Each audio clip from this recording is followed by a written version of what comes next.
Welcome back to the channel. In today's video, I'm going to show you guys how to download Instagram Reels videos without downloading any apps or anything like that. So it's just going to be going on Safari and pasting the link, and then you'll be able to download your Instagram Reel videos. Now, we should head over to Instagram, and we're going to copy the link for the Reel video that we want. So once we're on Instagram, head over to Reels, find a Reel that you would like, click on the three dots, and just click on Copy Link.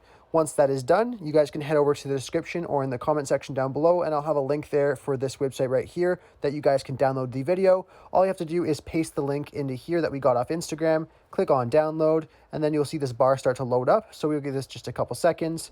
Once you confirm that this is the reel that you would like, you just click on download video right below it, and then to download one more time, and you guys will see right here the video is now in our iCloud folders. So if we just click on this little search option right here, it'll locate where the file is located directly. We could then go ahead and click on that file and then go to the bottom left corner where you see the little arrow pointing up, and then we're able to save the video to our camera roll.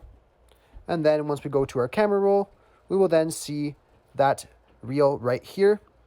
I really hope I was able to help you guys out with showing you guys how to download Instagram Reels without any application downloads. If this video did help you, be sure to leave a like on it and subscribe for more. Thanks for watching.